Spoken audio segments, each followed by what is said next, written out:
And we are live. We are here. We are back for what is unfortunately the final session of this wonderful three-part class that we've had the privilege of having with Dr. Malka Simkovich, The Legacy of the 10 Plagues. If you've missed previous classes or you just want to reminisce, you can find recordings on our website, drisha.org. They'll be there waiting for you as always. And as always, we appreciate your active participation as suits the medium you're joining us with. So if you are with us on Zoom, it would be lovely if you would have your camera on so we can get a little bit of a real classroom feel. And feel free to unmute when we have participatory segments. Otherwise, feel free to write questions in the chat. If you're joining us on Facebook, I will check the comment section for anything you'd like to contribute or pry about relating to the class. And if you're joining us on Drisha Live, hi, great to have you here as always. So in this third class, we're going to be looking at the 10 plagues in rabbinic memory. And I know we're excited, so I'm just going to let Dr. Simkovich get started. She's a lot more interesting than I am. So please take it away. Well, I wouldn't go that far, but thank you very much, Noah. And thanks to all of you for joining us for this third class in this series. It feels like a very long time ago that we gathered for our second class. I guess it's been a long 7 days. So I'll remind you a little bit about what we've covered in our first class. We talked about how Jews in the Second Temple period were relatively sympathetic towards the Egyptians and framed the story of the Exodus as a story by which all of humankind, Israelites and non-Israelites, came to know God. The focus was not on the inherent maniacal evil of Paro. In the second class, we talked about how rising anti-Judaism, first in Greek writings and then in Roman and then later in Christian writings, imputes some of the themes that we see in the Exodus story and attributes disease and plague not to the sins of the Egyptians, but to the Israelites themselves. And so we have some very interesting stories about the origins of the Israelites that derive from Greek and Roman and then later Christian sources. And these stories about the Jews argue that the inherent nature of the Jews, as proven by their origin stories, testify to the fact that Jews are dirty, Jews spread plague, and they spread disease. You might remember some of the interesting stories that we looked at last week. Jews, one source argues, were not miraculously taken out of Egypt by their God, but they were expelled for being leprous. Another story that Josephus cites tells of an annual ritual that the Jewish administrators of the Second Temple enacted every year, wherein they kidnapped an innocent Greek person and sacrificed him to the gods, not directly pertaining to plague, but certainly very troubling. There's another source that talks about how the Jews wanted to escape Egypt so that they could worship their god. And what was their god? The head of an ass. Now, what we're going to see is that in early rabbinic imagination, some of these accusations that are leveled against the Jews become transferred onto Christians themselves. So that in early rabbinic texts, Jews are saying, no, we're not the ones who you might want to associate with disease or donkeys or whatever, but actually those are our Christian neighbors. Those are the ones that you should focus your ire on. And of course, in the 1st and 2nd and 3rd century, Christianity is an illegal Jewish sect in the eyes of the Roman Empire. And so early Christians are persecuted terribly until, of course, things take a big turn in the 4th century when Constantine legalizes Christianity. But if you look at early rabbinic sources, you're going to see associations between Christians and plague, which sort of parallel the ways in which Greeks and Romans are talking about the Jews. But at the same time, when it comes to the actual Exodus story, the rabbis are sympathetic towards Paro.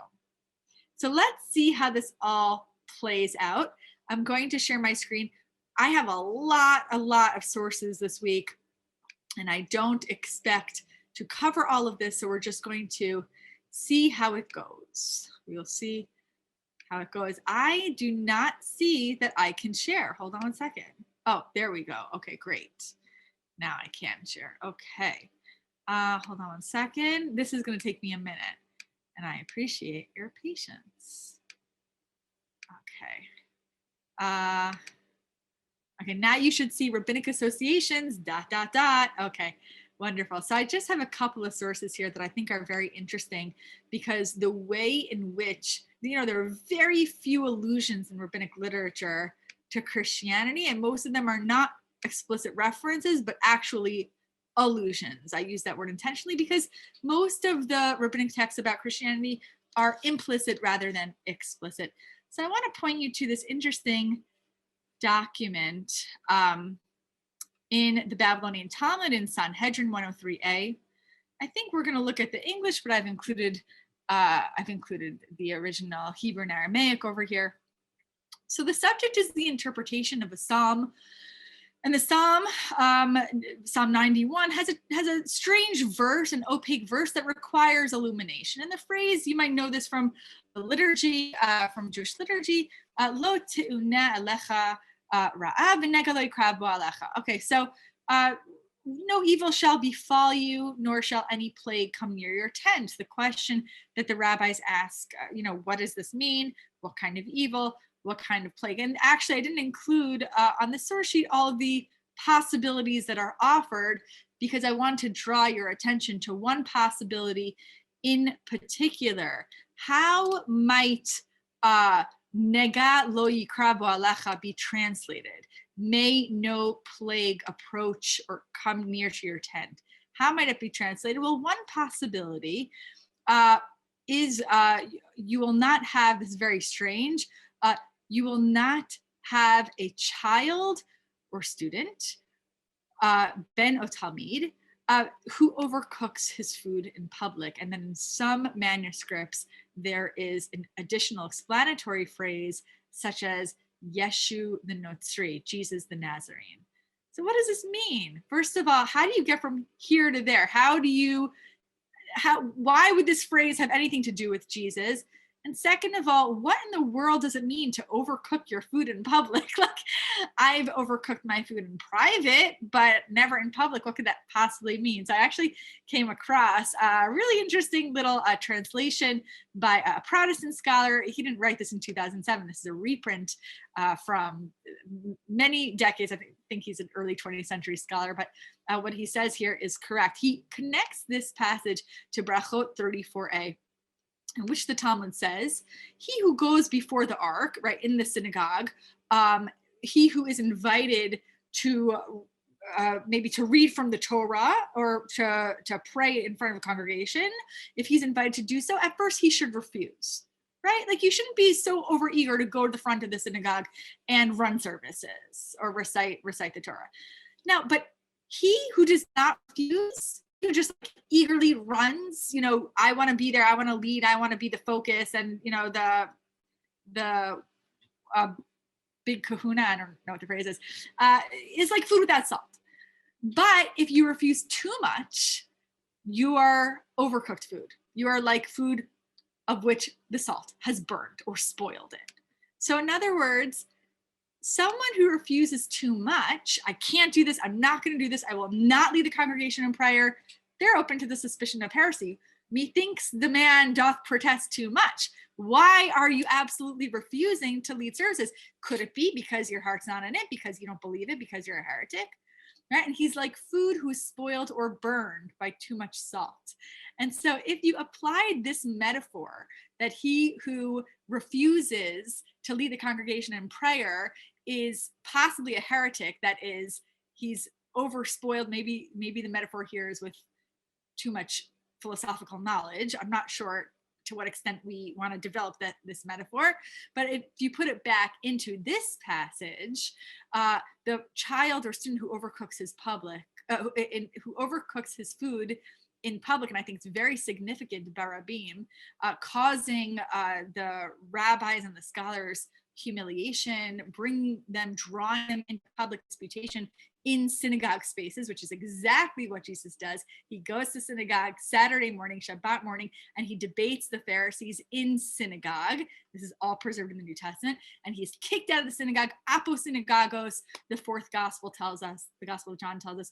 And so Jesus is intentionally engaging the rabbis in public spaces and specifically in synagogue spaces. So the interpretation here, I know this is a little bit complex, is that this phrase in Psalms, "V'nega lo yikra bo alecha," is a blessing that you don't have a son, a child, or a student who is guilty of heresy and causes you public humiliation like Jesus the Nazarene. Now, that's a lot. All I care about for our purposes is this word nega. What is the plague? The plague is Christianity. Right? So this phrase is being interpreted as an allusion to Christian heresy. It was probably excised in later manuscripts of the Talmud. As you move into the medieval period, these references to Christianity are excised, they're taken out. Now there's another even more complicated allusion to Christianity, and I think this is fascinating. And again, it's tricky, it's a little complicated, but I think it's worth exploring. This story, which is a very funny, humorous story, is preserved in Masechet Shabbat, and it's a story that associates Christianity not with plague, but with the ass, with the donkey. And I think this is significant because I think the association between a religion that has no dignity and a religion that worships silly things becomes commuted from Jews being the recipients of this accusation to deploying the accusation onto the Christians. So take a look at this. This is a great story if you're familiar with it. All right, Ima Shalom. And if you've read, what's her name? Yochi Brandis's recent book. She has Ima Shalom as a very important figure in The Orchard, if any of you have read it. Okay, Ima Shalom, the wife of Rabbi Eliezer, was Rabban Gamliel's sister. And there was a Christian philosopher. No, it doesn't say Christian. It just says philosoph. Anyway, okay. So so there was a philosopher in their neighborhood who disseminated about himself the reputation that he doesn't accept bribes. He's totally incorruptible. Now, what do they decide to do? They want to prove that he, in fact, is not incorruptible, but that he could be bribed. So Ima Shalom tests him. Now, really what she's trying to do is what they felt Jesus had done to Jews. They want to humiliate him. Okay? So she sends him a golden lamp as a bribe. And then she and Rabban Gamliel approach him for judgment.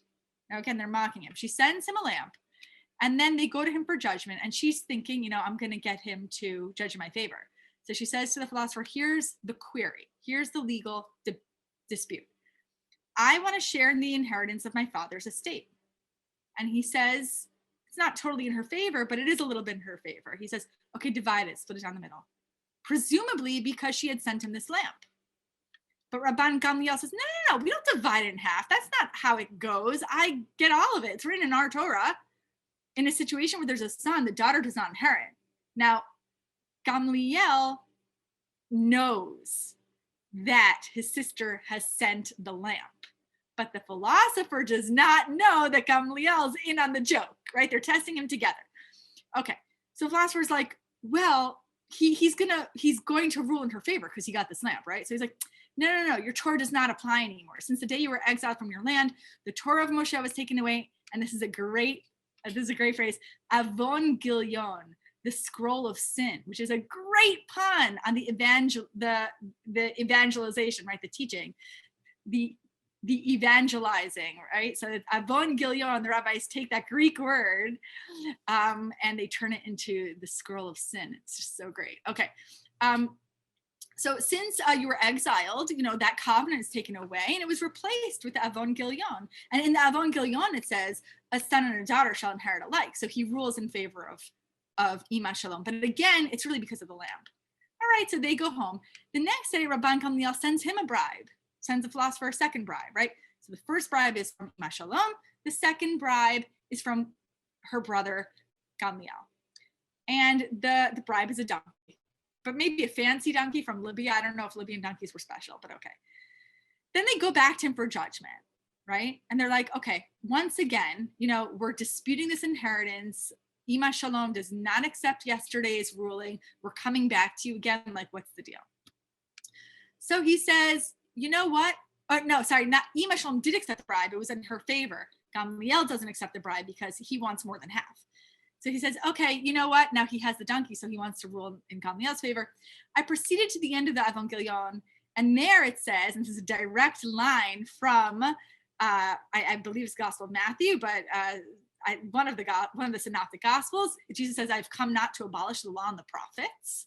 So here in the Talmud, we have a citation of that. I've come not to subtract from the Torah of Moshe, and I do not come to add to the Torah of Moshe.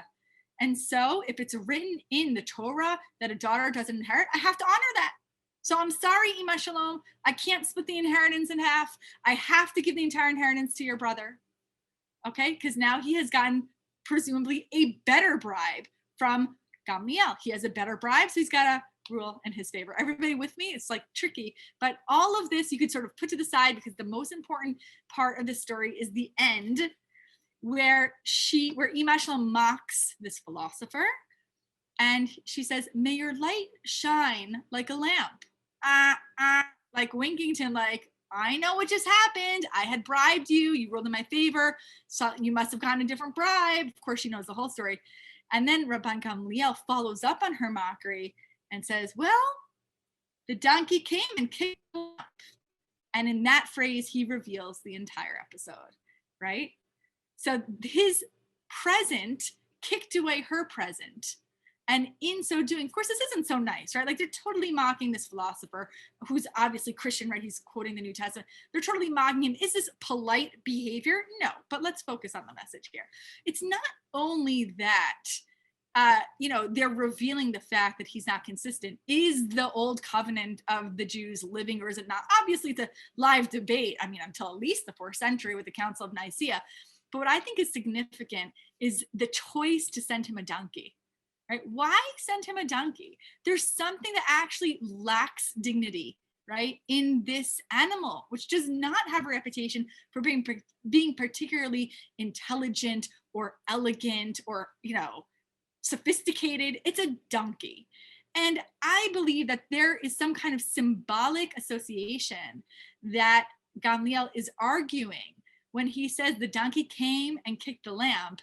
I think that he's also making an argument about how Christians are mocking and treating Jews. So I think that this is a significant choice, and I wonder if it goes back, and I'm not the first person to say this, it's suggested in other scholarship as well, that there is an allusion to this common association between Jews and worshiping a donkey that they're trying to commute onto the Christians by creating that association. So if you have, I'm only doing these 2 little passages, but what I want to suggest is that there is a mockery of Christianity at this relatively early stage. I mean, these could be 5th, 6th century traditions, but we're talking about earlier rabbis, right? Gamliel doesn't live in the 5th, 6th century, it was much earlier. But that there is a derisive attitude towards Christianity, so much so that there's an association between them and nega and plague. But when it comes to the Exodus story, it takes about 1,000 years to demonize Paro, I think, in the way that becomes dominant in our contemporary imaginations. By which I mean, we've already talked about how in the Second Temple period, Jews, maybe in a surprising way, are sympathetic towards, or slightly sympathetic towards the Egyptians, and that carries into early rabbinic texts. And so we have some very famous articulations of this sympathy, and I'm going to share one very famous one with you. We have a description at the end of Shmot Perek Daled, chapter 14, as the Israelites have exited the land of Egypt. but they're really not out of the woods yet. They're still in danger. They're being pursued, and the angel of God, who's going before the Israelite army, guides them, and there's a pillar of cloud that moves from in front of them and takes its place behind them. It's a very dramatic moment, and this pillar comes between the army of Egypt and the army of Israel. And so the cloud is there in the darkness. It lit up the night. One did not come near the other all night. Now, this is very hard in the Hebrew, actually. It's quite confusing. So there's the cloud and there's the darkness. The cloud is with the darkness. Unclear. I mean, this is interpretive, right? It doesn't really say in the Hebrew that the cloud was there with the darkness. It just says, they were both there. And it, I don't know what, illuminated the night. Was that the cloud? Maybe, but we just talked about the choshech. This is confusing. And one did not approach the other all night. So is this the darkness and the cloud did not approach one another all night? This is actually like quite difficult to translate. And so every translation really is an interpretation, as we know, and certainly the translations here obfuscate how very difficult the Hebrew is. But what's striking is the language, v'lo karav ze el ze, which we know from a very famous prophetic biblical verse in Yeshayahu Vav, which becomes incorporated into the rabbinic liturgy pretty early on. And so rabbis like to make connections between verses. They like to read intertextually, putting verses sort of horizontally into communication with other verses, and they do so achronologically, meaning it's very, very common for the rabbis to take a verse from a later, I'll say from an earlier stage in Israeli history and illuminate it, read it through the lens of a later verse. And Daniel Boyarin has a lot of interesting scholarship on how the rabbis do this and midrashic intertextuality. But so look at what the rabbis do. This is preserved in Megillah 10b. Rabbi Yochanan asks, late first century CE, asks, what's the meaning of that which is written, v'lo kara ze el ze kol halayla, right? Okay, so what does this mean?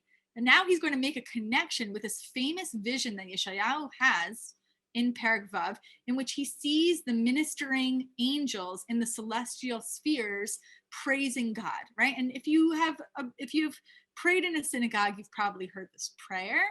And so is there a connection between this verse and the probably more famous verse in Yeshayahu Vav? And Yochanan says, yes, there's a connection. Because what was happening at this very moment as the Israelites are escaping Egypt? The angels want to praise God, right? As they always do. They want to sing their song. They want to praise God. This is an incredible moment. The greatest moment in Israelite history so far. And God says, no. Amar Kadosh Baruch Hu, God said, right? The handiwork of, let's just look at the work of my hands, are drowning in the ocean. And you want to sing? It's grotesque. It's macabre. God says, absolutely not. Out of the question. Amar Rabbi Elazar. You know what? I'm going to stop there. I'm not going to go into Rabbi Elazar's. You could read it for yourself. It's very interesting. But it's just more of the same, right? God does not rejoice over the downfall of the wicked, but he causes others. But the point here is that I think what you do have is a very sympathetic portrait of the suffering of humans, even when those people are threatening the lives of the Israelites, right? God never rejoices over the downfall of the wicked. And so here we have, again, this is not like an extremely early rabbinic tradition, it's a Talmudic tradition, but we have a tradition that seems to be sympathetic towards the loss of life. Is there a question that cannot wait till the end? If you really need, you could ask it now. Thanks. Sorry, it's just a clarifying thing. Sorry, what was the parallel between the two verses? I just didn't catch that. So it's this phrase. Yeah, it's a good question. Okay, so if you look at Shmot Yadalid, you see karav ze el ze. Like, what a kind of a strange phrase, right? Like the cloud and the darkness are not approaching each other, but we just read by hi hanan ve'hachoshech. So they're juxtaposed, but they're not approaching. Like, how do we visualize this?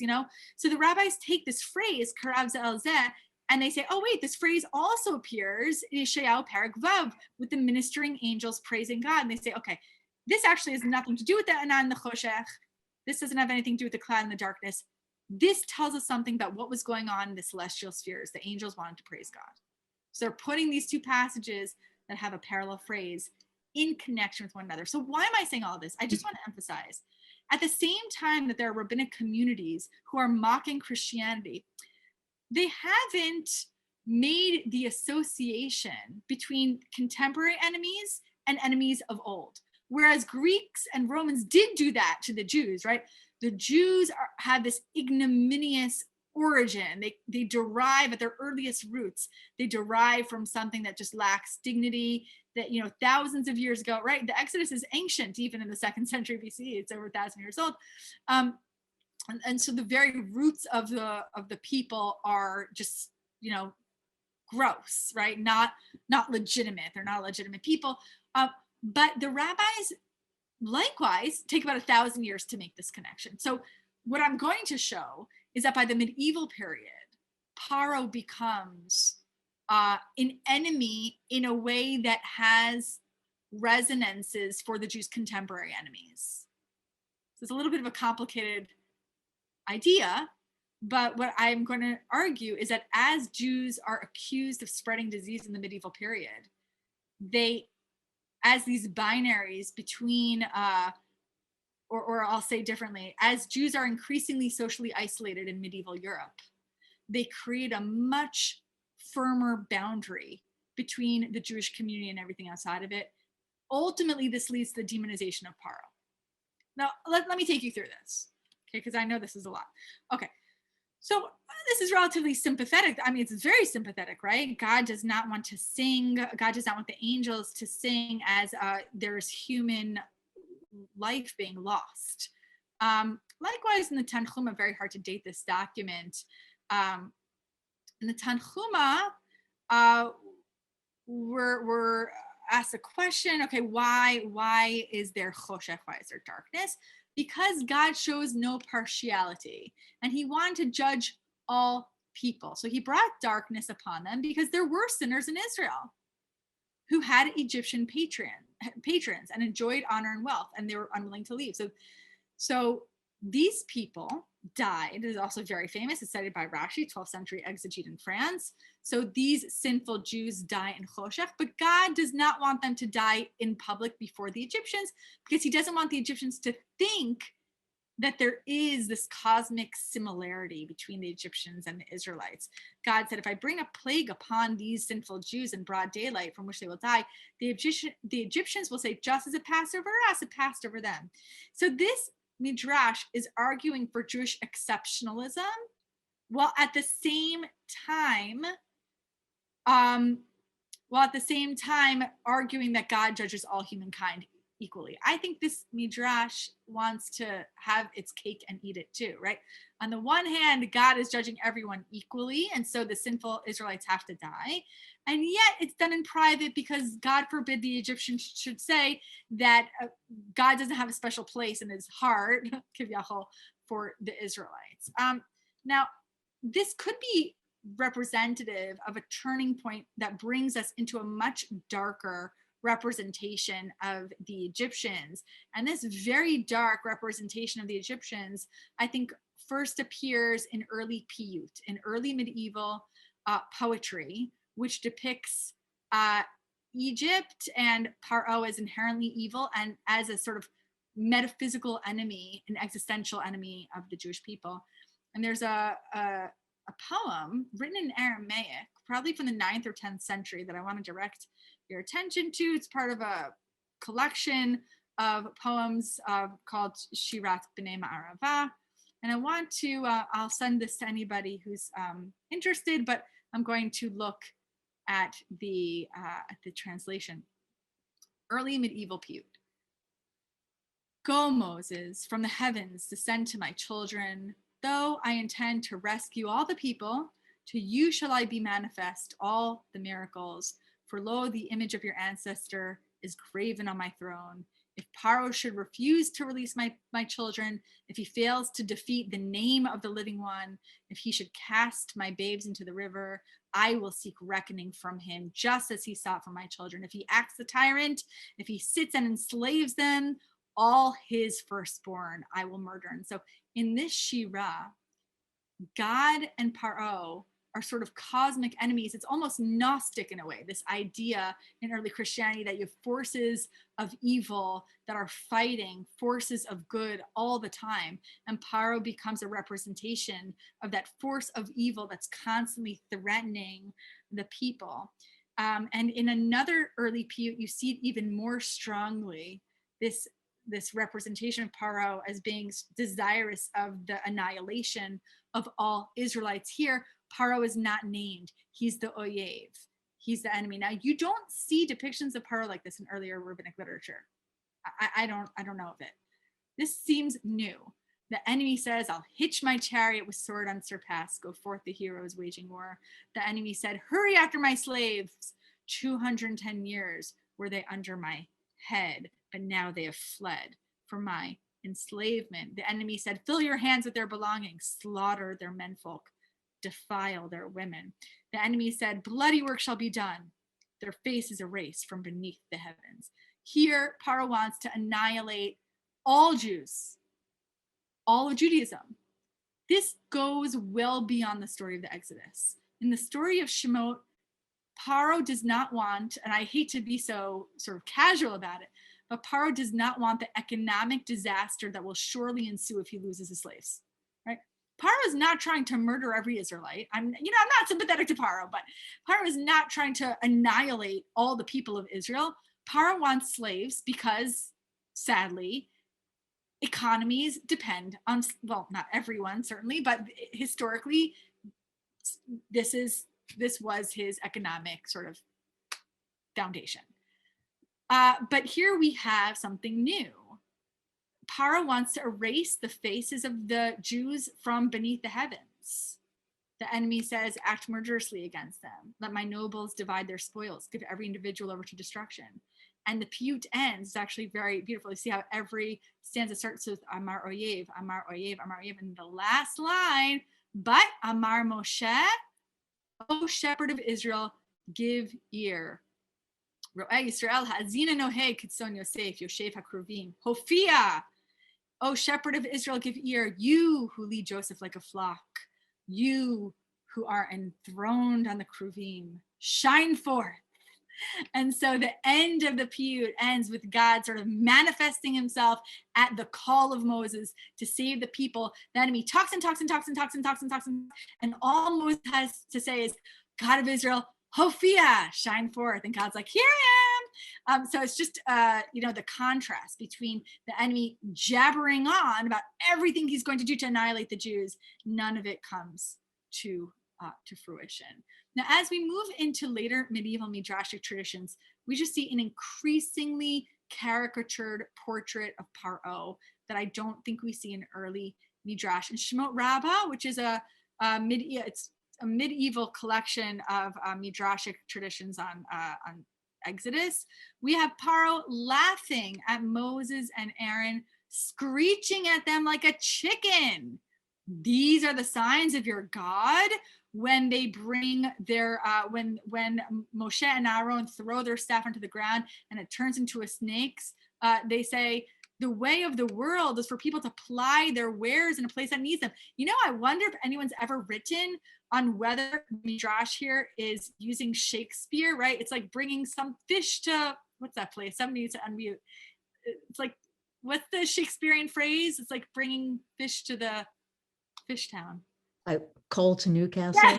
I don't know why I was thinking fish. Thank you.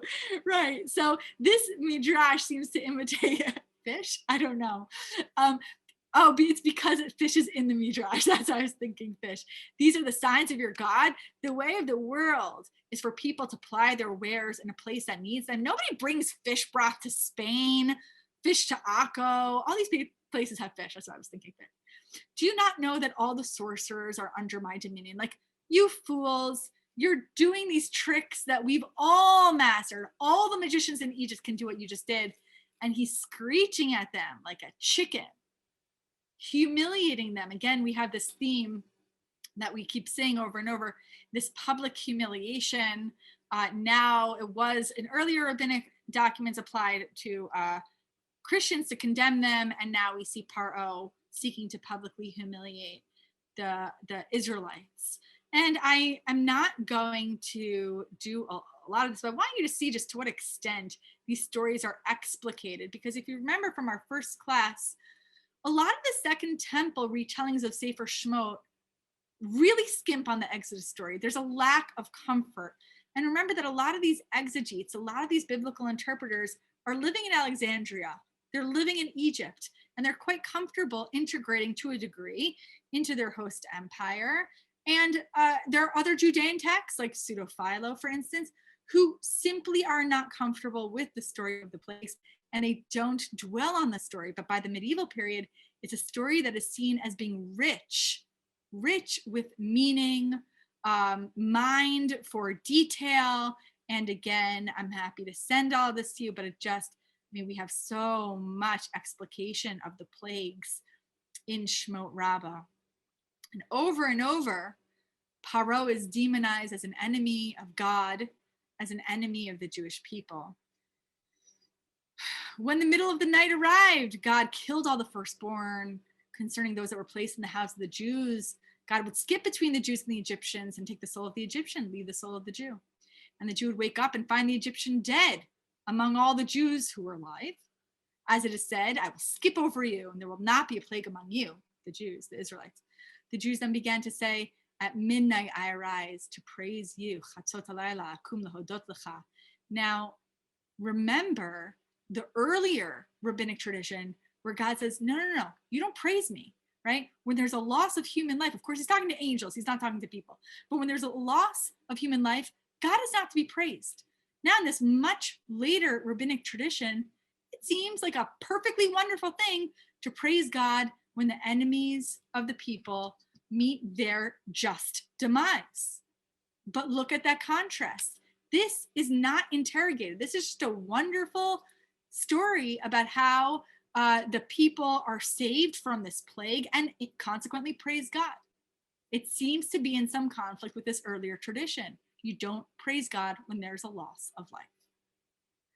Now, in our remaining time, let's talk about what was going on in the 13th century. Not great.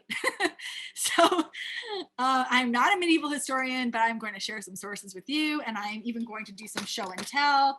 I have relied a lot on David Nierenberg's wonderful book, Anti-Judaism, not very uplifting, but I recommend it.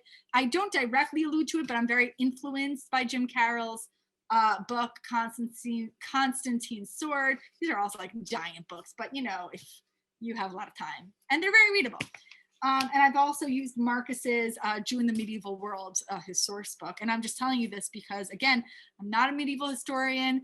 I'm very immersed in the world of early Judaism. So this is sort of out of my wheelhouse, but that's okay. That's how we grow. Okay, so let's talk about the association in the medieval period between Jews and the spread of disease. And you may know the city of St. Louis is named after one of the most notorious Jew haters in medieval France, and that's the monarch Louis IX. So we have some documents about Louis IX, who famously burned the Talmud in public and wrote an edict expelling the Jews. And there's a document written by a French Grand Master of the Knights Templar, which is a Catholic military order stationed in Jerusalem. And this is a quote in that document. This is, again, is it reliable? We don't know. But this is a quote which purports to cite a statement made by Louis IX about the Jews, defending his decision to get rid of them. And he says that it has to do with the Jewish corruption and sort of economic damage that they're doing through usury, through lending poor innocent Christians on interest. Of course, there was not much that Jews were allowed to do in medieval Europe. So, they were a little bit in a bind. The matter of Christian usurers does pertain to the church. The matter of the Jews who are subjected to me by the yoke of servitude pertains to me, lest they oppress Christians by their usury. under the shelter of my protection and infect my land with poison. Now, you might think that that is figurative. It could be very literal, as we're going to see. I wish to do what pertains to me concerning the Jews. Let them abandon usury, let them leave my lands completely, lest it be further defiled by their filth. So the association between Jews and the spread of disease is very, very powerful here. It doesn't originate in the medieval period. It doesn't originate with the Christians. It's ancient. And that's why also Magda Teter, T-E-T-E-R, wrote a wonderful book recently on the origins of the blood libel. But it's my opinion that the blood libel, like I've said, really derives from the Hellenistic era. Okay, it wasn't exactly, about Pesach or matzah or taking the Jewish blood of the innocent children and, making matzah, but this idea that there's ritual killing of Christians or of, Gentiles, non-Jews, that's absolutely Hellenistic. Okay. All right, so now look at this image. This is a 1493 image of the burning of the Jews at Deggendorf. Look at this image, very disturbing. Deggendorf is a city in Bavaria, in Bavaria and Germany, and there's a well-documented incident in 1338 in which locals set fire to the Jewish quarter of the town and slaughtered all of its inhabitants. And these acts of violence were later subsequently justified as a response to Jews defiling host desecration. In other words, relics that were used in church communion. But that's actually not what happened. Even if it did happen, obviously nothing justifies an act like this. But it's only later that that tradition emerges. There really is no incident that we know of which galvanized this slaughter, and the killing spreads to 21 other towns in Bavaria. So this is a massive tragedy. And then the tradition that this derived from host desecration of church ritual is a much later 15th century version. So what's happening at this time? Well, what's actually interesting to me is that this is right before, not after, right before the Black Plague. And I think that's interesting because the way that medieval Christian Europe responds to the Black Plague, it's not out of context. Meaning it's not like, millions of people die and then they're just searching and searching for someone to blame, so they accuse the Jews. But this kind of just murder, violence, oppression of Jewish people predates the Black Plague. But when the Black Plague occurs, there is a frenzy to get public confessions of Jews to admit that they are poisoning wells and spreading disease. And some of these forced confessions are documented. And I'm going to share one with you that is documented, and this is translated by Jacob Rader Marcus. And so we're not going to do this whole thing, but take a look at this. Okay. I'm just trying to decide where to start. All right, this is actually not the one that I want to focus on, but that's okay. Okay. All right, so in October in this castle, there occurred a judicial inquiry, which was made by order of the court of the illustrious prince, and his subjects against the Jews of both sexes were imprisoned, each one separately, done after public rumor had become current and a strong clamor had arisen because of the poison put by them into the wells, springs, and other things which Christians use, demanding that they die, that they are able to be found guilty, and therefore they should be punished. And so this is a confession of one individual named Aguimet the Jew, who lived at Geneva, but was accused of bringing poison to Venice and poisoning the innocents of Venice. When Aguimet was setting out on a journey to Venice to buy silks and other things for this wealthy trader, a rabbi comes up to Aguimet and says, "You're going to Venice? Okay, I'm giving you a little package of half a span in size, which contains poison and venom in a thin sewed leather bag. Distribute it, drop it into the wells, the cisterns and springs all about Venice and the other places to which you go in order to poison the people who use the water of the aforesaid wells that will have been poisoned by you, namely the wells in which the poison has been placed. And so that's what Aguimet does. Now, again, this is a confession. Do I think that this happened? No, he is tortured into writing a signed confession. These things happened. So he takes this package full of poison and he carries it to Venice, scatters it into the well or cistern of fresh water, which was there near the German house in order to poison the people. And I want to bring your attention to this last paragraph. He confesses further that he put some of this poison into the public fountain and asked if at the time that he scattered the venom and poisoned the wells and he said he did not know in as much as he had left everyone. Oh, so asked whether people indeed had died. He said he no, because after he did it, he ran away in a hurry.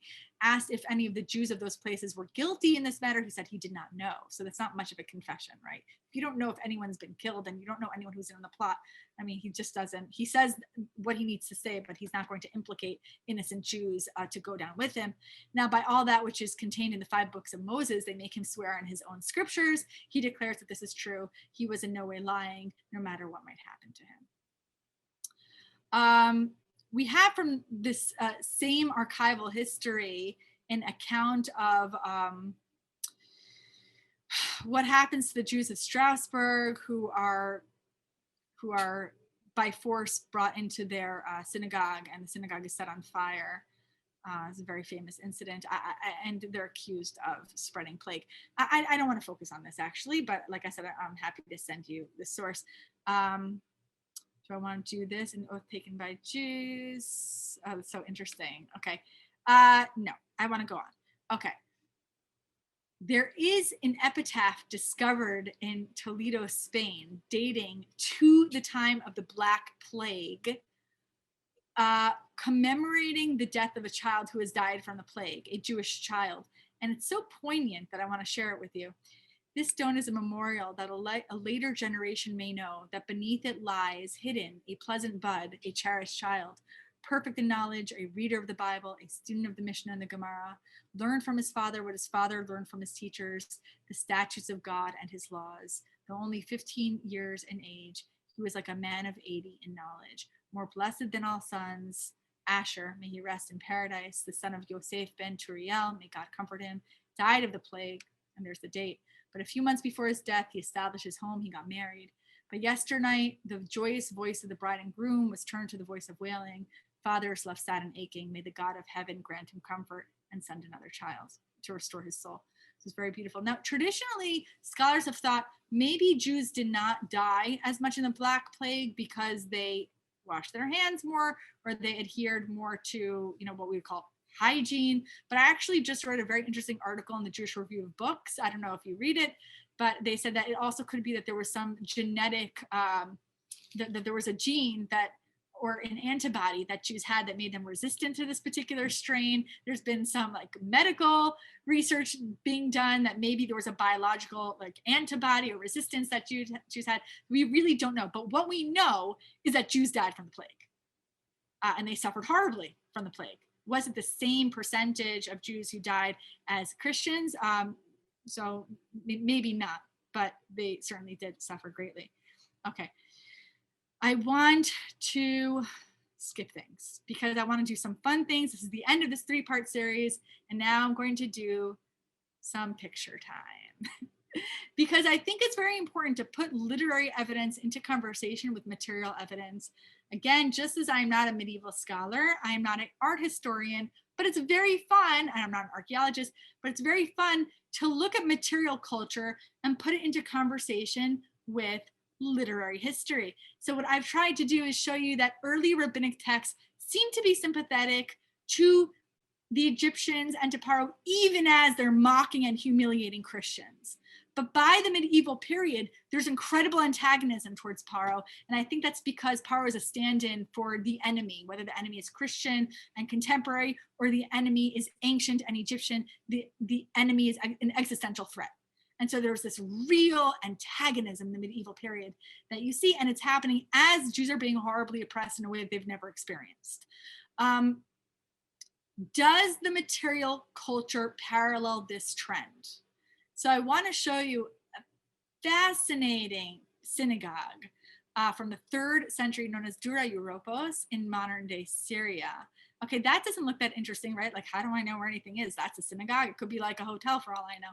But if you go inside Dura Europos, you will see one of the most astounding artistic images of biblical stories that survive.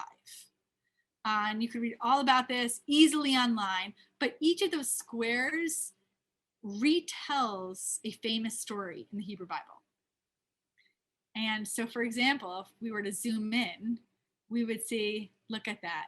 That in Greek, top right, Aaron. See, that's Aaron, that's the priest. Look at this stunning image. I'm not going to spend so much time interpreting this priestly image of Aaron.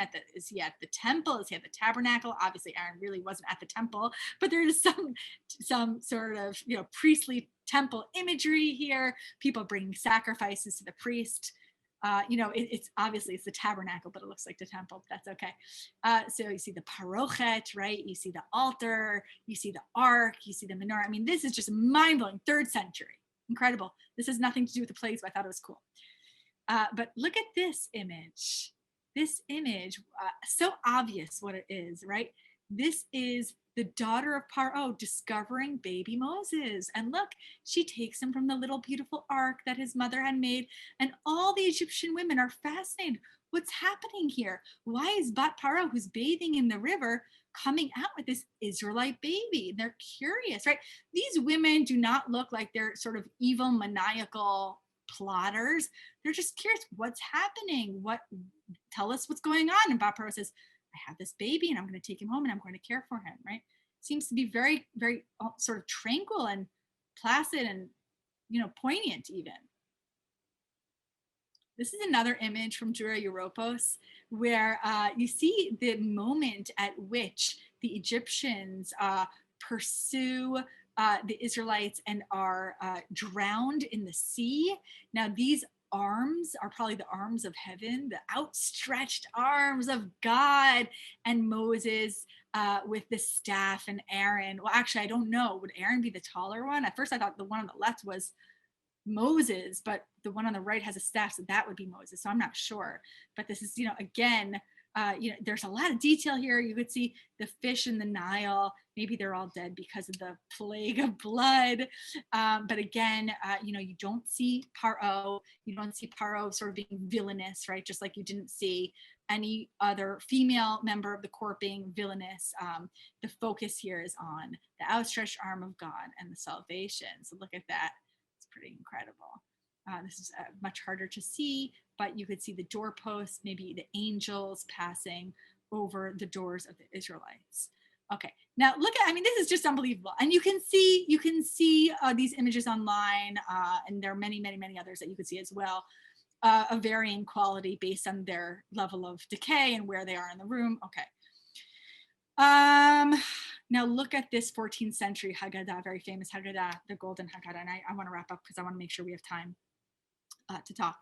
Look at this. Okay, so here we have Paro. That's Paro's. Now he's like a medieval noble, sending the Israelites away. We have them in the top right. This would probably be the queen mother mourning over a dead child. And then the Egyptians carrying their dead away.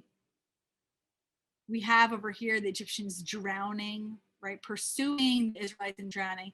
So we have an image of Paro. Paro is really not in the story in Dura Europos, but here in the Golden Hakkada, the kingly family and how they are behaving badly and consequently punished is really at the foreground of the story. I'm actually going to skip this one. I actually love this image, but it doesn't work in this shiur because this isn't like a Jewish image. He wasn't. I meant to write that he wasn't Jewish. He was Christian. Evazovsky. It's just kind of beautiful. It's a 19th century painting of the Red Sea. Doesn't really do anything for my talk because it would be very interesting if it was Jewish, but it's not Jewish interpretation. Anyway, okay. Do we see some trend from the earlier source to the later source in which Paro becomes an increasingly central part of the story? I think yes. And now I want to show you two representations of how Jews, this is a very shocking image, how Jews bring the Exodus story into contemporary times, or how the story is brought into contemporary times. Is anybody familiar with Mark Chagall's Exodus? Now we can unmute because it's 7:54 and I want to start this conversation. The message, first of all, by calling this Exodus, right? And it's clearly an image of Jesus on the cross. And there are many such images in Chagall. I've heard a very compelling read of what Chagall's trying to do here, and you could feel free to disagree. Again, I'm not an art historian, but it seems that Chagall is arguing that the massacred 6 million Jews, the destruction of European Jewry, is the Christ, is the sacrificed, is the sacrifice entity of the 20th century. Look at Moses holding the tablets. Okay, and now look at that. Okay, I have thrown a lot. Yeah, I'm not even going to talk about that. I'm just going to put that out there. I've thrown a lot out. And so I want to sum up with a few central ideas. It's probably not a surprise that when the Jews are increasingly isolated and mistreated, they respond in kind with an increased cosmology that has a clear binary between the forces of good and the forces of evil, those on the side of the Jewish heroes and those who are threatening their existence. You don't see that binary in the Second Temple period. You don't even see it early on in the rabbinic period, except you do see mockery of the Christians. But the real demonization of the enemy, right? This sort of midrashic black and white thinking, you can't be a great character, you're either good or you're evil, you're black, white, this binary thinking of the world, that comes much later. And I think it comes in response to associations, to accusations of the Jewish people that associate them with plague. Oh, I'm sorry, Chai, I'm only seeing, and Steve, I'm only seeing these questions now, but it's 7:56. We're a small group. And so as usual, I'm going to invite all of you to unmute, and we could start with Steve or we could start with Chaya, but feel free, and I can go to, 8:05 if Noah's okay with it. But we can have a conversation. If you have any comments about the other two talks, we can certainly discuss those as well.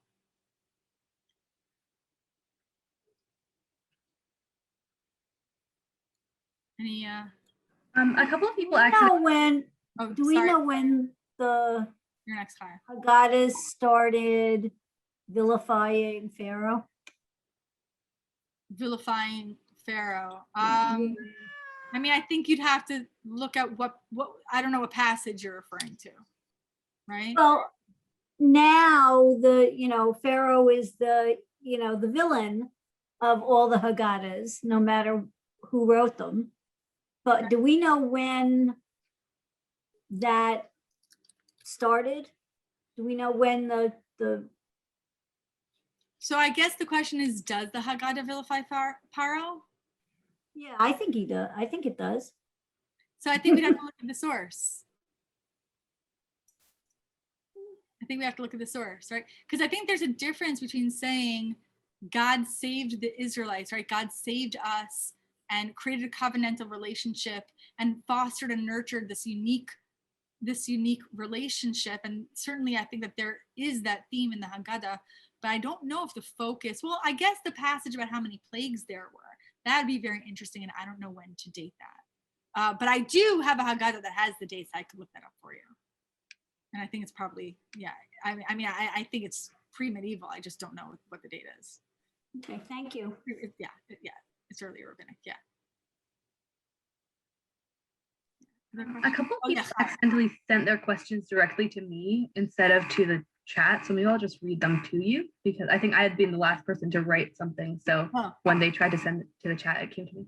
So actually, a couple of them are from Stevie. So I assume she would have said them if it was so relevant. But Bonnie Hernandez asked if you could send the list of books that you were recommending in the chat. Yeah, I got that. Oh, Yeah, I okay. sent it to her directly. Thank you. Oh, okay, great. Yeah, I'm not going to remember, so you just have to email me and then I'll Yeah, respond. no problem. Yeah, thank you so much. I didn't hear the last. What was the third book that you recommended? I caught the first two, but not. You said it was a source book. Oh, I mean, this is not. I don't recommend it in the same way. This is just the Jew in the medieval world. Oh, It's interesting. It's very useful, but it doesn't make a particular argument. It's a source book. It's a reader. But these are very important works, especially Nuremberg, who's at the University of Chicago. He's the dean of the Divinity School. Yeah. I think that was all of them. Okay. Malka? So Yes. I was intrigued by the Shirat B'nai Ma'arava because he's riffing on Az Yashir. I mean, it's like he's just using Az Yashir, but it's not Moshe talking. It's you have it like the emphasis seems to be that, as you said, Paro is the anonymous enemy in Az Yashir. It's just right. Absolutely, it's lifting the phrasing from Az Yashir and then doing something totally different with it, right? The focus is not on God's strong hand. The focus is on this homicidal impulse of Paro. Yeah, thank you. Anything else before we say goodbye? Never mind. Okay. Yeah, the last image is from the very early weeks of the coronavirus. The image of the person holding up the Israeli flag with the rat instead of the Magen David. This association of Jews and plague is very, very ancient. It has its roots, not even in the medieval period, but in the Greco-Roman world. So yeah, it's very, very disturbing. Yeah. At the same time, when we keep in mind that rabbinic passage that suggests that nega is Christianity, so we find in our own tradition as well these kinds of trends. All right, thank you very much for sticking with me over the past 3 weeks, and I hope to learn again with you sometime soon. And stay well and be healthy. Also, like to thank, of course, Dr. Simkovich for this wonderful, wonderful class. I hope she'll be joining us again soon with another Drisha class. But if you can't wait, we still have ongoing classes, and we have a couple starting again next week, including one with one of my most beloved Drisha educators, Miriam Gedweiser, and another class starting with Rabbi Doctor, that's the way it goes, right? Rabbi Doctor Shlomo Zuckier, and that's going to be very text heavy. So if you really want to sink your teeth into original sources, he's your guide for that. And we hope to see everyone again very, very soon. And please be well.